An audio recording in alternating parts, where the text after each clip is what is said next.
பார்க்கல. அல்லேலூயா, சோதரம். சங்கீத புஸ்தகம் 119வது சங்கீதம் 9வது வசனத்தை வாசிக்க கேட்போம். வாலிபன் தன் வழியை எதினால் சுத்தம் பண்ணுவான், உம்முடைய வசனத்தின்படி தன்னை காத்து கொள்ளுகிறதுனால் தானே. ஒரு நிமிடம் நாம் தலைகளை தாழ்த்தி ஜெபிப்போம். எங்கள் அன்புக்கு அதிகமாய் நேசித்து வழி நடத்துகிற எங்கள் அன்பின் நல்ல பிதாவே, இந்த வசனத்தில் மறைந்திருக்கிற மன்னாவையும் ஆவிக்குரிய ரகசியங்களையும் மகத்துவங்களையும் நாங்கள் ஒவ்வொருவரும் கற்றுக்கொள்ளத்தக்கதாக பெற்றுக்கொள்ளத்தக்கதாக பிறருக்கு ஆண்டவரே அதை பிரயோஜனமாய் கற்றுக் கொடுக்கத்தக்கதாக நீர் எங்களோடு பேசுங்கப்பா, நாங்க கேட்கிறோம். அருமை இரட்சகர் இயேசுவின் நாமத்தில் ஆமென். அல்லேலூயா. வேதம் தெளிவாக ஒரு காரியத்தை முன்வைக்கின்றார். வாலிபன் தன் வழியை எதினால். ஒரு வாலிப பிராயம் என்பது ஒரு கட்டடத்தினுடைய அஸ்திவாரத்துக்கு நிகரானது. அஸ்திவாரத்துக்கு நிகரானது. இங்க வேதம் சொல்லுகிற காரியம் என்ன? வாலிபன் தன் வழியை எதினால் சுத்தம் பண்ணுவான். அப்ப வாலிபனுடைய வழிக்கும் வேத வசனத்திற்கும் ஏக சம்பந்தம் இருக்கிறது. அப்ப வாலிபர்கள் என்ன செய்ய வேண்டுமா? வசனத்தை கண்ணோக்கி பார்க்க வேண்டும் என்று நான் சொல்லவில்லை, கர்த்தர் சொல்லுகிறார். அல்லேலூயா. அதனாலதான் பிள்ளைகளுக்கு நம்ம என்ன சொல்ற, விசுவாசம் கேட்டாரு, பிள்ளைகள் பைபிள் படிக்கணும். அவருக்கு அவர் சொன்ன விண்ணப்பம் இல்லை, இது சபையார் எல்லோருக்கும் ஏற்றது. பிள்ளைகள் என்ன செய்யணும்? வேதத்தை வாசிக்க வேண்டும். அப்பொழுதுதான் சத்தியம் நமக்குள்ளே கிரியை செய்யும். அல்லேலூயா. வாலிபன் தன் வழியை எதினால் சுத்தம் பண்ணுவான். இப்ப பாருங்களேன், இந்த ரோடு இருக்கு, இது மருவ ரோடு இல்லையா? ஆனா அதுக்கு நம்ம என்ன பேர் வச்சிருக்கோம்? அது இல்ல, என் ஊருக்கு பக்கத்துல வரும்போது என்ன பேரா இருக்கு? எங்க ஊர் ரோடு, அப்படித்தானே சொல்றோம். அல்லேலூயா. ஆனா அந்த ரோட்டுக்கு பேர் வேற. மருதையில இருக்கிறவங்க திண்டுக்கல் ரோடுமாங்க, திண்டுக்கல்ல இருக்கிறவங்க மருத ரோடுமாங்க இல்லையா? இது பேர் மாறுபடும். ஆனால் நான் எந்த இடத்தில் இருக்கிறேனோ அதை நான் என்னவா பார்க்கிறேன்? அது எங்களுக்கு சொந்தமாக பார்க்கிறேன். அல்லேலூயா. அதுபோலதான் ஒரு வாலிபனுடைய வாழ்க்கையை பிசாசு எப்படி பார்க்கிறான், கர்த்தர் எப்படி பார்க்கிறார் என்று இந்த நாட்களிலே பார்க்க போகிறோம். அல்லேலூயா. வாசிக்கலாம். ஏசாயாவின் தீர்க்கதரிசியின் புஸ்தகம் 62ஆம் அதிகாரம் 5வது வசனத்தை வாசிங்க. வாலிபன் கன்னியை விவாகம் பண்ணுவது போல என் மக்கள் உன்னை விவாகம் பண்ணுவார்கள். மணவாளன் மணவாட்டியின் மேல் மகிழ்ச்சியா இருப்பது போல உன் தேவன் எப்படி இருப்பாரு? கரங்களை தட்டி கர்த்தருக்கு நன்றி சொல்றோம். அல்லேலூயா. சபைக்கு வந்திருக்கிற வாலிபனே, வாலிப சகோதரனே, சகோதரியே, கர்த்தர் சொல்லுகிறார், உன் மீது அவர் எப்படி இருக்கிறாரு? மகிழ்ச்சியாக இருக்கிறார். அதை நீ காத்து கொள்ள வேண்டும். அதை நீ என்ன செய்யணும்? காத்து கொள்ள வேண்டும். ரெண்டே வழிதாங்க இருக்கு. அவை மனுஷனுக்கு ரெண்டே வழிதான் இருக்கு. ஒண்ணு பிறப்பது, இன்னொன்று மரிப்பது. ரெண்டு வழிதான். அவை அல்லேலூயா. அதே போல கர்த்தரிடத்தில் ஒரு வழி இருக்கிறது, அடுத்து காயினிடத்தில் ஒரு வழி இருக்கிறது. கர்த்தருடைய வழியிலே அவன் நடக்கிற போது, கர்த்தருடைய வழியிலே அவன் நடக்கிற போது தேவன் மகிழ்ச்சியாக இருக்கிறார். ஒரு பேர் வச்சிருக்காரு பாருங்களேன், அதை மீண்டும் வாசிங்க அந்த வசனம். வாலிபன் கன்னிகையை விவாகம் பண்ணுவது போல. யாரை திருமணம் செய்ய வேண்டும் என்று ஒரு பையன்கிட்ட கேட்டா அந்த பையன் என்ன சொல்வாரு? ஏற்கனவே 2 திருமணமான பொண்ணுன்னா பரவாயில்லைங்க அப்படியே சொல்லுவாரு. அது ஃபர்ஸ்ட் ஆப்ஷன் அல்லது பெஸ்ட் ஆப்ஷன், அப்படிதான் இருக்கு. அல்லேலூயா. என்ன சொல்றாங்க? வாலிபன் கன்னிகையை விவாகம் செய்வது போல உன் மக்கள். சபை எப்படி இருக்கணும் தெரியுமா? இதற்கு நிகராக மாற வேண்டும்.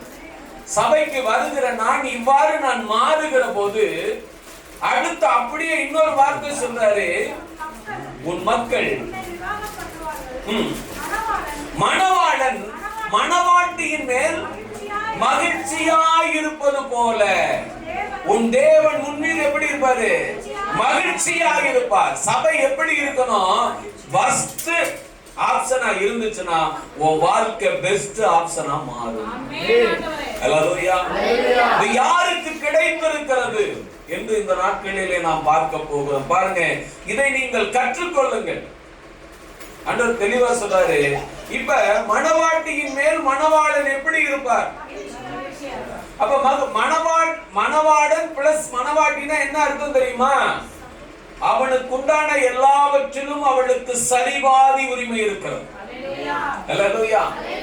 மணவாளன் என்று சொல்லுகிறோம், அதன் பிறகு மணவாட்டி என்று சொல்லுகிறோம். ஹல்லேலூயா. அப்படி என்றால் என்ன?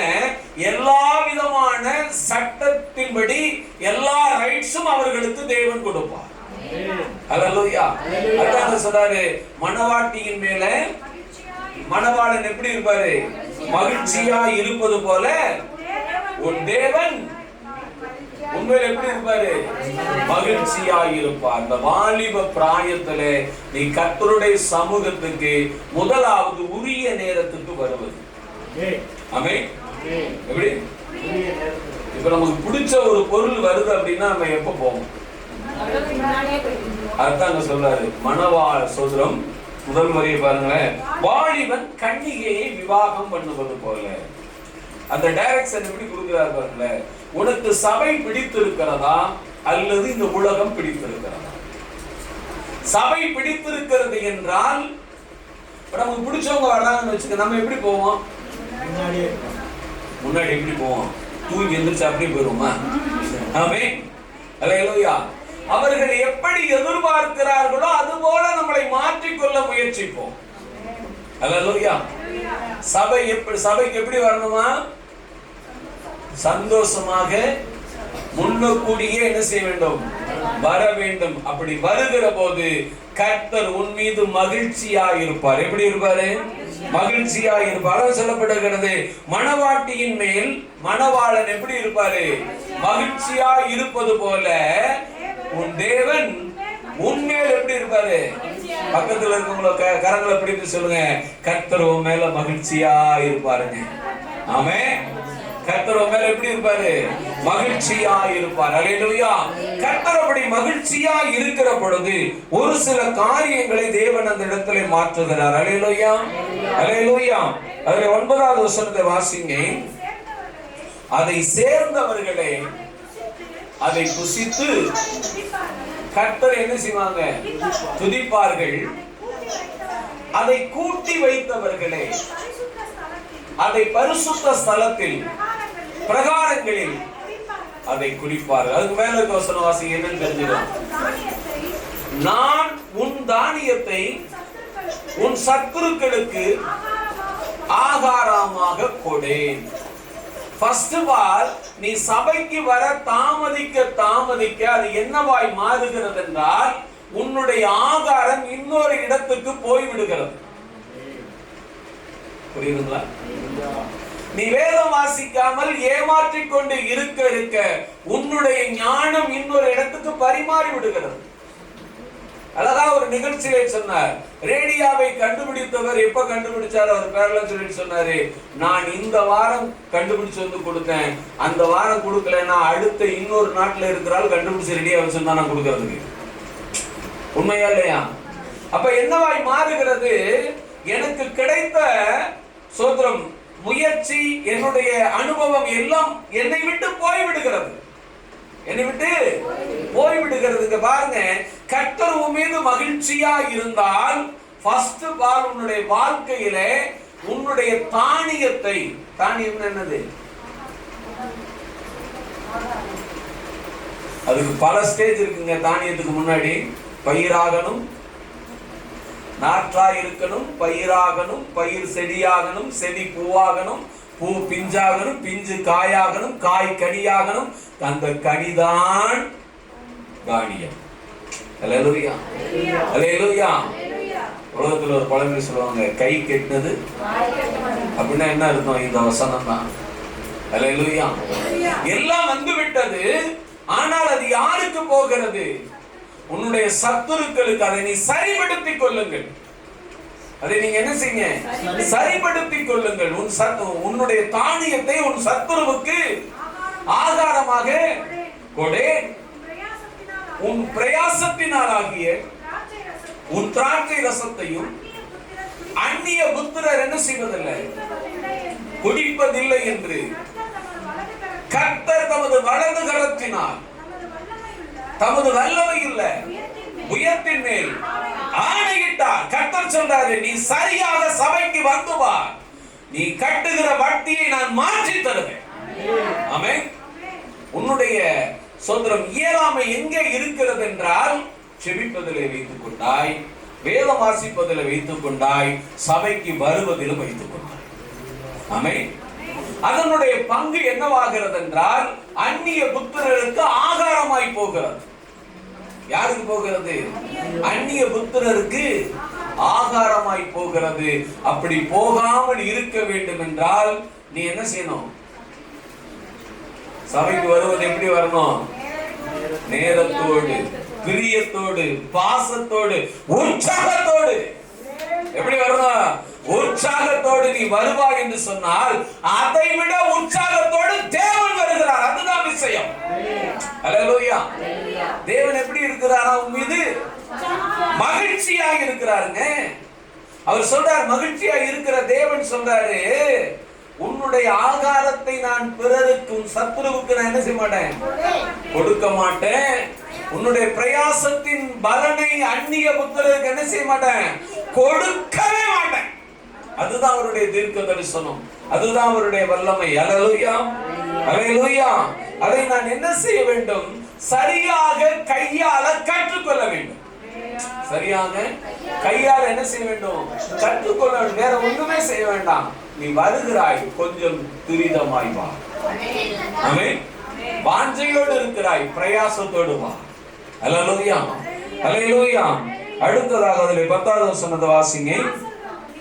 வாசல் வழியாய் பிரவேசியுங்கள், பிரவேசியுங்கள், ஜனத்துக்கு வழியை செவ்வைப்படுத்துங்கள், பாதையை உயர்த்துங்கள், உயர்த்துங்கள், அதிலுள்ள கற்களை பொறுக்கி போடுங்கள், ஜனங்களுக்காக கொடியை ஏற்றுங்கள்.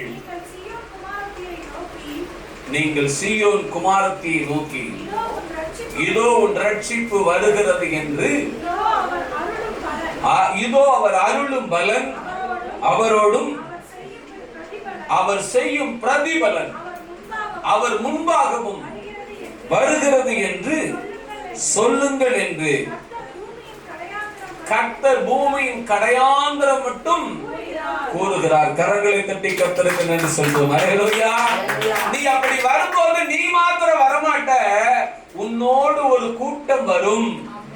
உன்னோடு என்ன செய்யும்? ஒரு கூட்டம் வரும். நீ நடக்கிற பாதை என்னவாய் மாற்றப்படுகிறது?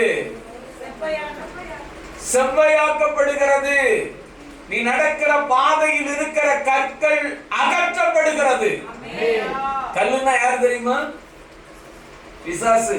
அல்லேலூயா. அவர் சொன்ன, நீ தேவனுடைய குமாரனை ஆனால் இந்த கல்லுகளை முடிஞ்சா. இப்ப வாழ்க்கையில இருக்கக்கூடிய கற்களான சோதனைகள், தடைகள், பிரச்சனைகள் எல்லாவற்றையும் கர்த்தர் என்ன செய்யறாராம்? பொறுக்கி போடுகிறார். இந்த வசனத்தை நீங்க மீண்டும் வாசிச்சு பாருங்க. வாசல் வழியாய் பிரவேசியுங்கள், பிரவேசியுங்கள். 2 வார்த்தை அது சொல்றாரு. இதை நீங்கள் தீவிரப்படுத்தி பாருங்கள். இதை நீங்க என்ன செய்யுங்க? தீவிரப்படுத்தி பாருங்கள். 2 முறை சொப்பனம் கண்டா பார்வோன். யோசேப்புக்கு என்ன பதில் சொன்னா? கர்த்தர் சீக்கிரத்தில் இதை செய்ய போகிறார் என்று அர்த்தம் என்றார். அல்லேலூயா. ஒரு தடவை சொல்லிருக்காங்க பிரவேசிங்கள. என்ன சொல்றாரு? 2 தடவை. அதனுடைய அர்த்தம் எவ்வளவு தீவிரமாய் இருக்கிறது என்றால், உன்னை விட உன்னை ஆசீர்வதிக்க தேவன் தீவிரமாய் இருக்கிறார். அல்லேலூயா. அதனால சொல்றாரு, வாசல் வழியாக பிரவேசியுங்கள், பிரவேசியுங்கள், ஜனத்துக்கு வழியை செவ்வைப்படுத்துங்கள், பாதை என்ன செய்யுங்க? உயர்த்துங்க. அந்த பாதை எப்படி இருக்கிறது? ஆசீர்வாதம் உள்ள பாதையாக மாறுகிறது. பாதை என்ன செய்யப்படுகிறது? ஆசீர்வாதம் உள்ள பாதையாக மாறுகிறது. பாதை என்ன செய்யுங்க? உயர்த்துங்கள், உயர்த்துங்கள், அதில் உள்ள கற்களை அப்ப பாதை உயர்த்தப்பட உயர்த்தப்பட பிசாசும் தன் கிரியைகளை உயர்த்தி கொண்டே வந்தாலும் கர்த்தர் விடுவதில்லை. அதை பொறுக்கி உன் வழியிலிருந்து அப்புறப்படுத்தியே தேர்வார். அல்லேலூயா. நினைக்கிறேன் எங்க வீட்டுல பிரச்சனை பாஸ்டர், போராட்டம் பாஸ்டர், எவ்வளவு நேரம் ஜெபம் பண்ணியிருக்க, அது ஜீரோல தான் பாஸ்டர் இருக்கு. எவ்வளவு நேரம் பைபிள் படிச்சிருக்கு, அதுவும் என்ன செய்யுது, ஜீரோல தான் இருக்கு. இப்ப கல்லு வளர ஆரம்பிச்சுட்டா என்ன செய்யுது? அவன் அல்லேலூயா. பாதையில கல்லு கிடக்குது, இவ்வளவு பிரச்சனை. அந்த கல்லு வளர விட்டோம்னா கஷ்டம் தானே. அல்லேலூயா. அதை தேவன் என்ன செய்வாரு? பொறுக்கி அப்புறப்படுத்தி காட்டுவாருங்க. அல்லேலூயா. அடுத்த வசனத்தை வாசிங்க. நீங்கள் சீயோன் குமாரத்தியை நோக்கி, இதோ உன் ரட்சிப்பு வருகிறது, இதோ அவர் அருளும் பலன், அவரோடும் அவர் செய்யும் பிரதிபலன் அவர் முன்பாகவும் வருகிற தேவன். நீ சபைக்கு எப்படி வருவாய் என்று சொல்லி திட்டமிடுகிறார். அப்படி நீ வரும்போது அவர் கொடுக்கக்கூடிய பிரதிபலன் அவருக்கு முன்னே வருகிறது. கரங்களை தட்டி கர்த்தருக்கு நன்றி செலுத்துவோம். ஆமென். அவர் கொடுக்கக்கூடிய பிரதிபலன் எப்படி வருது? அவரோடு வரல, அவர் ஆப்ஷன் எப்படி வச்சிருக்காரு? முன்னாடி வச்சிருக்கார். ஆமென். உன் தேவை என்ன என்பதை பரலோகம் நன்கு அறிந்திருக்கிறார். நான் அவர் வழியில் நடக்கிறேனா அல்லது இன்னொரு வழி இருக்கிறது? யாருடைய வழி தெரியுமா? காயினுடைய வழி. ஆமென். யாருடைய வழி? காயினுடைய வழி. அல்லேலூயா. காயினுடைய வழியிலே நடக்கிறவர்கள் என்ன செய்வார்கள் என்று சொன்னால் கடைசியிலே கெட்டு போவார்கள் என்று வேதம் சொல்லுகிறது. அல்லேலூயா. 12வது வசனத்தை வாசிங்க. அவர்களை பரிசுத்த ஜனம் என்றும் கர்த்தரால் மீட்கப்பட்டவர்கள் என்றும் சொல்லுவார்கள். நீ தேடி கொல்லப்பட்டதும் கைவிடப்படாத நகரம் என்றும் பெயர் வருவாய். நீ வருவதை சரி செய்து கொள். உன் பாதுகாப்பை பரலோகம் உறுதி செய்கிறது. உன் பாதுகாப்பை பரலோகம் என்ன செய்கிறது? உறுதி செய்கிறது. பரலோகம் அருளாக இருந்தால் எந்த ஒரு பிரச்சனையும் வாழ்க்கையில வர வாய்ப்பே கிடையாது. அல்லேலூயா. அப்ப இதை யார் பெற்றுக் கொள்ளுகிறது? இதை யார் பெற்றுக் கொள்ளுகிறது? ஒருவேளை நான் பெற்றுக் கொள்வதற்கு என்ன செய்ய வேண்டும்? ஆமென். தாமதத்தை களைய வேண்டும். ஒன்று, வேத வாசிப்பை துரிதப்படுத்த வேண்டும். அல்லேலூயா. சபையில ஜெப வேளையிலே என் சத்தத்தை உயர்த்த வேண்டும். ஆராதனையிலே என் சத்தத்தை என்ன செய்ய வேண்டும்? உயர்த்த வேண்டும். காரணம் என்ன? இஸ்ரவேலின் துதிகளின் மத்தியில் வாசம் செய்கிற தேவன் பரிசுத்த உள்ளவர், பெரியவர். அப்படி துதிக்கும் போது அவர் என்ன செய்வாரா? உலாவுவாருங்க. இஸ்ரவேலின் துதிகளின் மத்தியில் வாசமாயிருக்கிற தேவன் என்ன அர்த்தம்? உலாவிக் கொண்டிருப்பாரா? அல்லேலூயா. அல்லேலூயா. பாருங்களேன், நம்மள ஒருத்தர் கூப்பிடுறாங்க. மெல்ல கூப்பிடுறவங்கள்ட்ட போவீங்களா, சத்தமா வேகமா கூப்பிடுறவங்கள்ட்ட போகுமா? இல்லையா?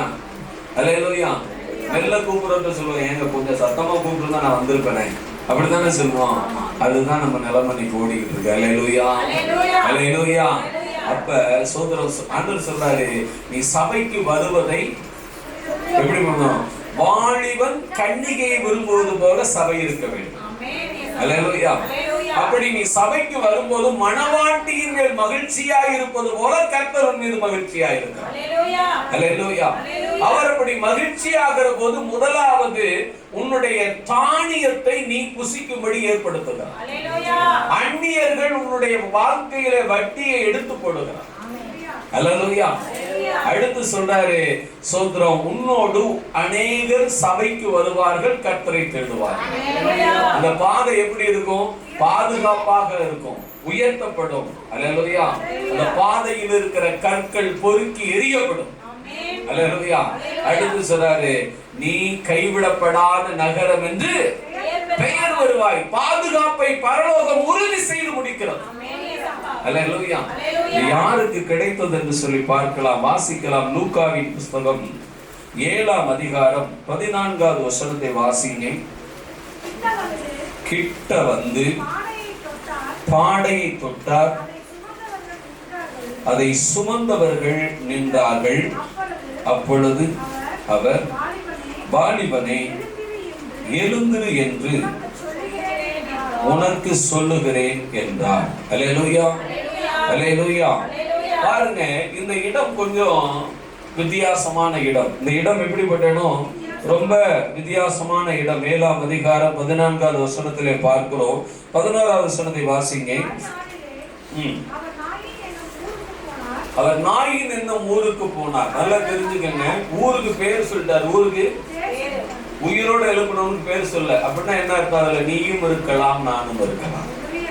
ஆமென், அல்லேலூயா. ஊருக்கு என்ன சொன்னாரு? பேர் சொன்னார். அதுல எழுப்பினவன் பேரை சொன்னாரா? அது காமன் வீடு. காரணம், யாராக வேண்டுமானாலும் எழுப்பப்படலாம். அல்லேலூயா. அவர் மறுநாளிலே நாயின் என்னும் ஊருக்கு போனார். அவருடைய சீசர் அநேகரும் திரளான ஜனங்களும் அவருடனே கூட. பாருங்க, நீ சபைக்கு வர்ற, ஆனா கர்த்தர் சபைக்கு எப்படி வருவார் தெரியுமா? ஒரு கூட்டமா வந்திருப்பார். ஆமென். எப்படி வருவாரு? ஒரு கூட்டம் அவரோடு எப்போதும் இருக்கும். மகா பரிசுத்தவான்கள் எப்போதும் அவரோடு இருப்பார்கள். அல்லேலூயா. இந்த கூட்டம் வருகிறது. இந்த கூட்டம் என்ன செய்கிறது? வருகிறது. அவர் ஊரின் வாசலுக்கு சமீபித்த போது மரித்து போன ஒருவனை அடக்கம் பண்ணும்படி கொண்டு வந்தார்கள். ஆமென். போதும். அல்லேலூயா.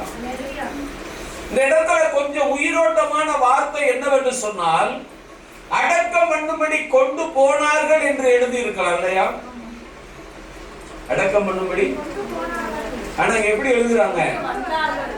அல்லேலூயா. ஏன்? மரணத்தை மாற்றுகிற இயேசு அங்கே இருக்கிறார். நிகழ்காலத்தின் தேவன் அல்ல, எதிர்காலத்தின் தேவன் அங்கே இருக்கிறார். அல்லேலூயா. இந்த வார்த்தை கூட மாறாதுங்க. நம்ம என்ன சொல்லுவோம்? ஏதாவது சொன்னா இப்பதாயா தூக்கிட்டு போறாங்க. ஆமென். இப்பதான் தூக்கிட்டு அப்படிதானே எழுதிருப்போம். ஆனா தூக்கிட்டு இப்ப என்ன செய்யறாங்க? அப்படி வரும்போது அந்த இடத்தினுடைய நிகழ்வு என்ன? அதான் நான் முதல்ல சொன்னேன், இந்த ஊர் மருவரோடு தான். ஆனா இந்த இடத்துக்கிட்ட வரும்போது இது என்னுடைய ஊரு. அல்லேலூயா. அப்ப அந்த இடத்துக்கிட்ட வருகிற போது வார்த்தை மாறுகிறது. அவனை என்ன செய்தார்கள்? கொண்டு வந்தார்கள். அவன் தன் தாய்க்கு ஒரே மகன். அல்லேலூயா. இயேசு பார்க்கிறாருங்க, அவன் தாய்க்கு ஒரே பையன். அவன் யாரு இல்ல, அப்பா கிடையாது. இப்ப தேவனிடத்துல நீ வரும்போது தேவன் பாருங்களேன், உன்னை செக்ஷன் வாரியா பிரிச்சு பார்த்துருவ.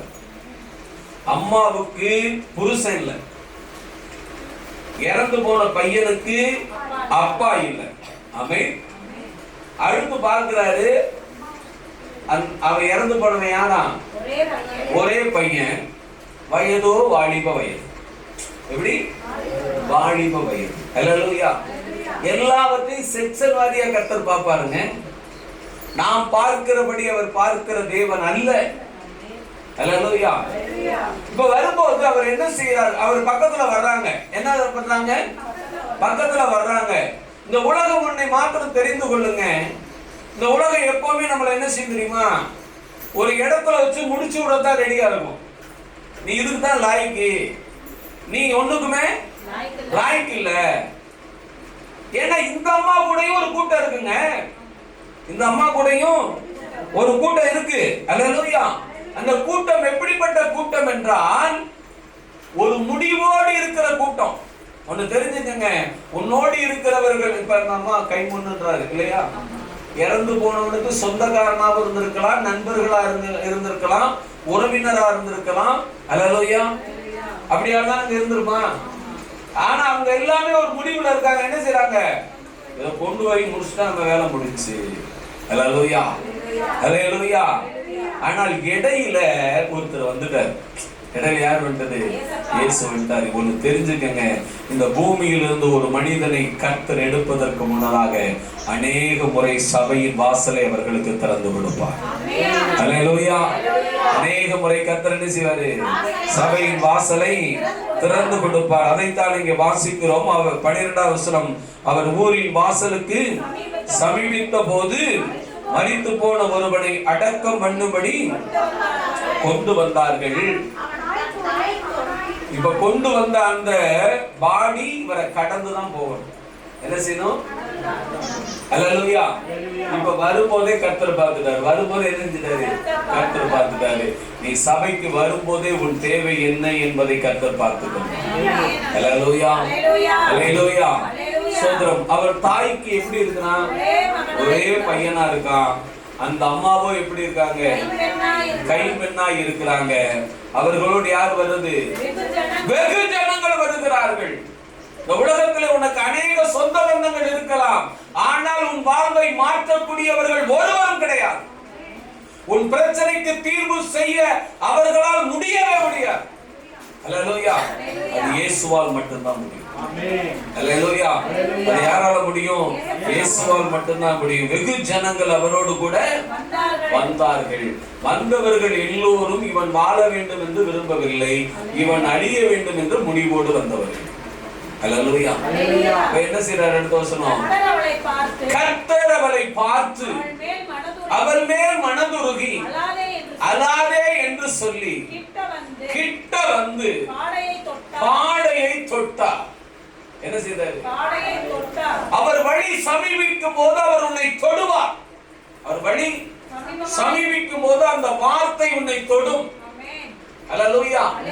கர்த்தருடைய வார்த்தை உன்னை என்ன செய்யும்? தொடும். நிச்சயமாக அந்த தொடுதல் இல்லாமல் இந்த பூமியில யாரும் இல்லை. என்னுடைய ரட்சிப்பின் அனுபவங்களுக்கு அநேக முறை சொல்லி இருக்கிறேன். இருந்தாலும் ஒரு முறை சொல்லுகிறேன். நான் சபைக்கு சென்று எவ்வளவு நேரம் சபையில இருக்குன்னு நினைச்சு உட்கார்ந்து தெரியுமா? 5 நிமிஷம். எவ்வளவு நேரம்? 5 நிமிஷம். இவ்வளவு தூரம் வந்துட்டோம், இங்க வந்து என்ன செய்வோம்? ஒரு 5 நிமிஷம் இருந்துட்டு போலான்னு 25வது வருடத்திலே கர்த்தர் கொண்டு வந்து நிறுத்தி இருக்கிறார். அல்லேலூயா. அல்லேலூயா. அந்த வழியிலே தேவன் உன்னை தொடுவது நிச்சயம். இப்ப தேவன் தொட்டுட்டார். தேவன் என்ன செய்தாரு? இப்ப அங்க என்ன காரியம் நிகழுது? அந்த process அப்படியே மாறுது. அல்லேலூயா. அந்த process என்ன செய்யுது? மாறுது. சுமந்தவர்கள் நின்றார்கள். அல்லேலூயா. அப்ப உன்னை ஆளக்கூடிய ஆளுகை உன்னை விட்டு வெளியே சென்று விடும். உனக்கு எதிரான திட்டங்கள் உன்னை விட்டு விலகிவிடும். அல்லேலூயா. அப்படி சொல்றோம். ஆனா கொண்டு வருது ஒரு பாதுகாப்பு இல்லையா? அந்த பாதுகாப்புல என்ன செய்யுது? அந்த இடத்திலே நிர்மூலமாக்கப்படுகிறது. அல்லேலூயா. சுமந்தவர்கள் நின்றார்கள். அப்பொழுது அவர், வாலிபனே எழுந்திரு என்று உனக்கு சொல்லுகிறேன் என்றார். மரித்தவன் எழுந்து உட்கார்ந்து கரங்களை தட்டி கர்த்தருக்கு நன்றி செலுத்துவோம். அல்லேலூயா. அல்லேலூயா. நீ சொல்லுகிறதை தேவன் செய்து முடிப்பார். நீ உன் பிள்ளைகளை கர்த்தரை ஒப்பு கொடுத்து பாருங்க. அவர்கள் எழுந்து நிமிர்ந்து நின்று கர்த்தரை துதிப்பார்கள். உன் குடும்பத்தையும் பாதுகாப்பார்கள். அல்லேலூயா. இந்த உலகத்துல மாத்திரம் ஒப்பு கொடுத்துறாதீங்க. இந்த உலகத்துல ஒப்பு கொடுத்தா அது என்ன செய்யும்? அவனை ஒரு இடத்துக்கு கொண்டு போய் பிடிச்சிடும். அல்லேலூயா. அல்லேலூயா. அவன் என்ன செய்யறான்? எழுந்து உட்கார்ந்து பேச தொடங்கினான். அவனை அவன் தாயின் இடத்திலே ஒப்புவித்தார். கரங்களை தட்டி கர்த்தருக்கு நன்றி சொல்லுவோம். அல்லேலூயா. பாதுகாப்பை தேவன் பலப்படுத்துவார். யாருக்கு யார் தேவை என்று தேவன் அறிந்திருக்கிறார். அல்லேலூயா. அல்லேலூயா. அல்லேலூயா. கன்னிகைக்கு கணவன் தேவை. ஆமென். அல்லேலூயா. கணவன் மனைவி மேல் எப்படி இருக்கணும்? அது தேவன் அறிவார். அல்லேலூயா. இங்கே பெற்றோருக்கு பிள்ளைகள் தேவை. அதை தேவன் அறிந்திருக்கிறார். அல்லேலூயா. இதை கர்த்தர் என்ன செய்றார்? இந்த இடத்துல பூரணமாய் கொடுக்கிறாருங்க. எப்படி கொடுத்தாரு? பூரணமாய் கொடுத்தார். அதனால்தான் சொல்லப்படுகிறது, வாலிபன் தன் வழியை எதினால் சுத்தம் பண்ணுவான். கர்த்தருடைய வசனத்தின்படி தன்னை ஒப்பு கொடுக்கும் போது, காத்து கொள்ளும் போது, கீழ்ப்படியும் போது தேவன் அதை எப்படி மாத்துகிறாரு? தேவையான அளவுக்கு அதை என்ன செய்கிறார்?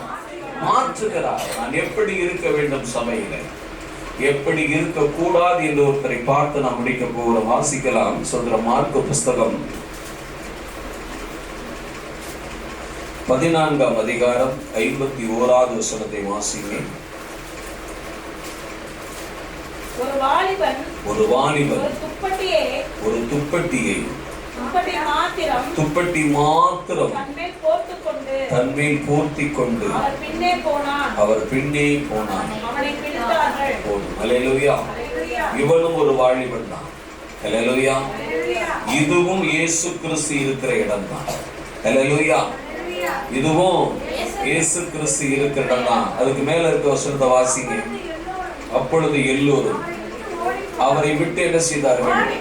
ஓடி போனார்கள். இவன் போகிற இடம் மிக ஆச்சரியமான ஒரு இடம். இயேசுவோடு இருந்த சீசர்கள் ஓடி போனார்கள். இயேசுவோடு இருந்த சீசர்கள் ஓடி போனார்கள். எல்லோரும் ஓடி போனார்கள். எல்லோரும் என்ன செய்தார்கள்? ஓடி போனார்கள். ஒருத்தர் கூட அங்க இருந்தாங்கன்னு ஆண்டவர் சொல்லல. என்ன ஆயிட்டாங்க? ஓடி போனார்கள். அப்படி ஓடி போகிற இடத்துல ஒரு வாலிபன் இருக்கிறான். அந்த வாலிபனுக்கு இந்த ஆசீர்வாதம் எல்லாம் கொடுக்கும்படி கர்த்தர் சொல்றார். அல்லேலூயா. அப்ப கர்த்தர் தொடும்போது அங்க என்ன நடக்குது? அவனை பிடித்தார்கள். அவன் தன் துப்பட்டியை மாத்திரம் போட்டுவிட்டு நிர்வாணமாய் அவர்களை விட்டு என்ன செய்தான்? ஓடி போனான். எப்படி சபையில் இருக்கக்கூடாது என்பதற்கு ஒரு அருமையான எடுத்துக்காட்டு. அல்லேலூயா. நீ சபையை எப்படி பார்க்க வேண்டும் என்று ஏசாயாவிலே பார்த்தோம். எப்படி இருக்க வேண்டுமா? வாலிபர்கள் கன்னிகையை விவாகம் பண்ணுவது போல சபை எப்படி நேசிக்கப்பட வேண்டிய இடம். அப்படி நீ நேசிக்கிற போது கர்த்தர் எப்படி நேசிப்பாராம்? மணவாளன் மணவாட்டியின் மேல் மகிழ்ச்சியாய் இருப்பது போல கர்த்தர் மகிழ்ச்சியாய் இருப்பார். அல்லேலூயா. உன் பிரயாசங்கள் எல்லாம் பாதுகாக்கப்படும். உன்னுடைய குடும்பத்தார் பாதுகாக்கப்படுவார்கள். அவர்களோடு வருகிற மற்ற ஜனங்களும் ரட்சிக்கப்படுவார்கள். அல்லேலூயா. அது யாருக்கு கிடைத்தது என்றால் நாயின் என்ற ஊருக்கு அந்த விதவையின் மகனுக்கு கிடைத்தது. அல்லேலூயா. அதான் வேதம் சொல்லுகிறது. நாயின் என்ற ஊரை சொன்னால் அந்த சகோதரி பெயரை சொல்லல, அந்த மகனுடைய பெயரை சொல்லல. ஏன் தெரியுமா? அது நீங்களாகவும் இருக்கலாம், நானாகவும் இருக்கலாம். அல்லேலூயா. இங்கேயும் ஒருத்தரை சொல்லி இருக்கிறார், இவன் பெயரையும் சொல்லல. அல்லேலூயா. இதுல நீங்களாகவும் இருக்கலாம், ஒருவேளை நானாகவும் இருக்கலாம்.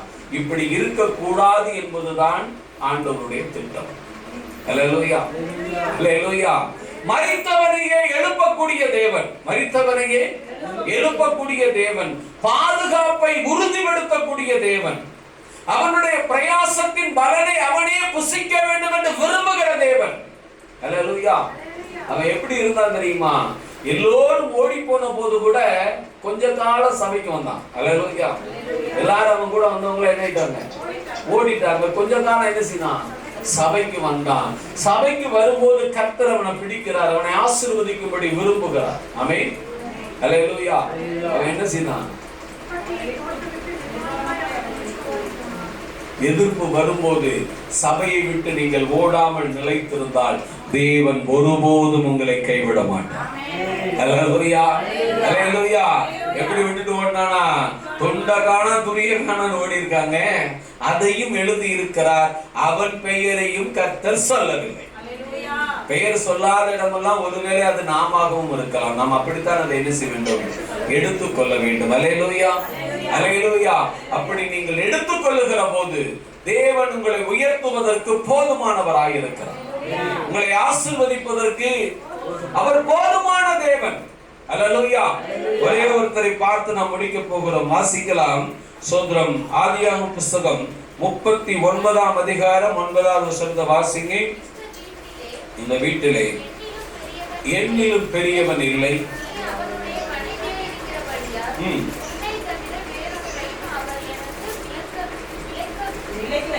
விலைக்கு வைக்கவில்லை. இப்படி இருக்க உடன்பட்டு தேவனுக்கு விரோதமாய் பாவம் செய்வது எப்படி என்று கேட்டார். அல்லேலூயா, அல்லேலூயா. பாவத்தை பார்த்து கேள்வி கேட்ட ஒரே ஒரு பரிசுத்தவான் யாருன்னு கேட்டா யோசேப்பு தான்.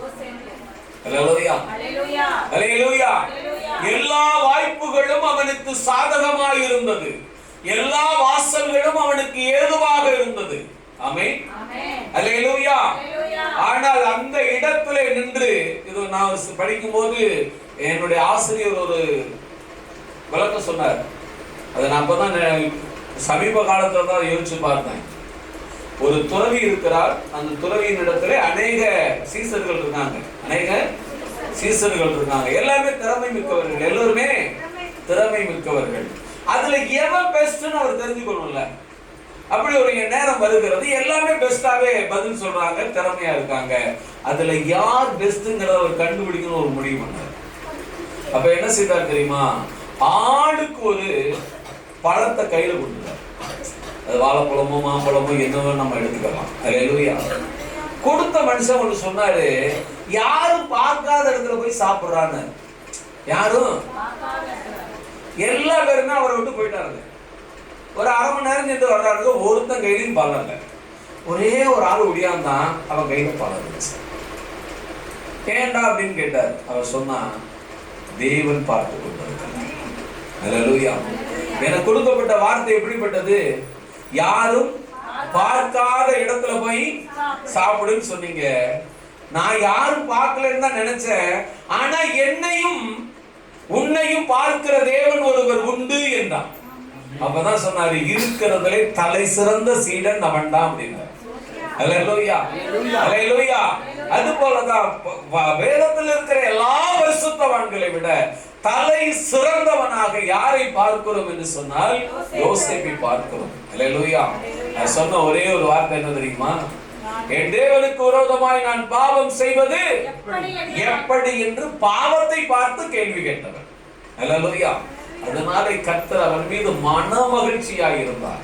அவனுக்கு அநேக ஆசீர்வாதங்களை கொடுத்தார், அநேக ஆசீர்வாதங்களை கொடுத்தார். அவன் வாழ்க்கை மென்மேலும் என்னவானது? ஆசீர்வாதமாக மாறிக்கொண்டே போனது. அல்லேலூயா, அல்லேலூயா. ஆனா இதுல ஒரு குறிப்பு என்ன தெரியுமா? இவன் வாலிபன் என்று குறிப்பிடப்படவில்லை, ஆனால் வாலிப வயதில் இருந்தான் என்று வேதம் சொல்லுகிறது. அல்லேலூயா. வாலிப வயதுல இருந்தான் என்று வேதம் சொல்லுகிறது. அல்லேலூயா. 49ஆம் அதிகாரம் ஆதியாகமம் 49:22 வாசிங்க. யோசேப்பு எப்படிப்பட்ட ஆளு? கனிதரும் செடி. அவன் நீர் ஊற்றண்டையில் உள்ள கனிதரும் செடி, அதன் கொடிகள் சுவரின் மேல் படரும். அல்லேலூயா. பாருங்க, அதனுடைய கொடிகள் சுவரின் மேல் படரும் அப்படின்னா என்ன அர்த்தம் தெரியுமா? அவன் எங்க இருக்கிறானோ அந்த இடத்தை தன்வசமாக்கி கொள்ளும். அல்லேலூயா. ஒண்ணு இல்ல, ஒரு செவுரு இருக்கு, அந்த செவுர் மேல ஒரு கொடி படர்ந்து இருக்கு. திராட்சை கொடினா என்ன செய்வோம்? அந்த செவுத்துல படர்ந்து இருக்குதுங்க. அந்த செவுரு அப்படின்னு சொல்லுவோம். அந்த செவுரு மறைக்கப்பட்டு அந்த திராட்சை கொடி படர்ந்து இருக்குல்ல, அந்த செவுருமோ. இப்ப செவுரு எங்க போயிருது? ரெண்டாவது இடத்துக்கு போயிருது. முதல் என்ன பேர் வாக்குது? திராட்சை செடி. அதான் சொல்றாரு, அது சுவரின் மேல படரும் அப்படின்னா என்ன அர்த்தம்? அவன் இருக்கிற இடத்தை தன்னகமாக்கி கொள்ளுவான். அல்லேலூயா. பாவம் தன்னகமாக்க முயற்சி செய்தது முடியல. அல்லேலூயா, அல்லேலூயா. அடுத்த வசனத்தை வாசிங்க. வில்வீரர் அவனை மனமடிவாக்கி அவன் மேல் எய்து அவனை பகைத்தார்கள். ஆனாலும் அவனுடைய வில் உறுதியாய் நின்றது. அவன் புயங்களோ யாக்கோப்புடைய வல்லவரின் கரங்களால் பலத்தன. இதனால் அவன் மேய்ப்பனும் இஸ்ரவேலுக்கு. அல்லேலூயா. நம்ம எல்லாத்துக்கும் தெரியும், இயேசு கிறிஸ்து தான் கண்மலைன்னு சொல்றோம். ஆனா இயேசு கிறிஸ்துவே இவனுக்கு கண்மலைன்னு ஒரு பேரு வச்சார். அல்லேலூயா. அதே பேரை உங்களுக்கும் தேவன் சொல்ல வல்லவராக இருக்கிறார். உங்கள் மூலமாக அநேகர் கர்த்தருடைய சமூகத்துக்கு வருவார்கள். அல்லேலூயா, அல்லேலூயா. சபையை நான் எப்படி பார்க்க வேண்டும்? வாலிபன் கன்னிகையை விரும்புவது போல சபை இருக்க வேண்டும். சபையில் ஆராதனை எப்படி இருக்கணும்? எப்ப டைசன் பாட்டை முடிப்பாரு அது வரைக்கும் கொஞ்சம் அமைதியா இருக்கும். எப்ப பாஸ்டர் என் ஆத்துமாவே கர்த்தரை சோதனை அந்த நேரத்தை வாஞ்சிக்க கூடாது. ஆமென். மகிழ்ச்சியாக அதை ஏற்றுக்கொள்ள வேண்டும். அல்லேலூயா, அல்லேலூயா. சோதரம். ஆதியாகமம் 49:25 வாசிங்க, நாம் முடிப்போம். உன் தகப்பனுடைய தேவனாலே அப்படி ஆயிற்று, அவர் உனக்கு துணையா இருப்பார், சர்வ வல்லவராலே அப்படி ஆயிற்று, அவர் உயர வானத்தில் உண்டாகும். உயர வானத்திலிருந்து என்ன ஆசீர்வாதம் உண்டாகும்? மலை, அப்புறம் காற்று, ஒளி, ஒண்ணும் கிடையாது. உலகப்புறமா சொல்றேன், அண்ட சராசரங்கள் அனைத்து நட்சத்திரங்களும் அவனுக்கு ஆசீர்வாதத்தை வழங்கும். அர்த்தம் சொல்றாரு, உயர வானத்தில் உண்டாகும் அப்படின்னா என்ன அர்த்தம்? வானத்திலிருந்து நட்சத்திரங்கள் அவனை நோக்கி பார்க்கும், அவனை ஜெயிப்பதற்கு வாய்ப்பே கிடையாது. அல்லேலூயா, அல்லேலூயா. உயர வானத்திலிருந்து உண்டாகும் ஆசீர்வாதத்தில் அங்க இல்ல, நல்லா தெரிஞ்சுங்க, உண்டாகும் அங்க இல்ல. அல்லேலூயா. ஆனால் என்ன ஆகும்? உண்டாகும். அடுத்து கீழே ஆழத்திலிருந்து உண்டாகும் ஆசீர்வாதத்தினாலும் உரிய ஆசீர்வாதங்களினாலும் உன்னை ஆசீர்வதிப்பார். கரங்களை தட்டி கர்த்தருக்கு நன்றி சொல்றோம். அல்லேலூயா, அல்லேலூயா. இப்ப பக்கத்துல இருக்கவங்க கையை பிடிச்சு சொல்லுவோமா? கர்த்தர் உன்னை ஆசீர்வதிப்பார். ஆமென். அல்லேலூயா, அல்லேலூயா. நாம் எல்லோரும் முழங்கால் படியிடுவோம். கேட்ட வார்த்தையின்படி நம்ம மத்தியில் இருக்கிற யாராவது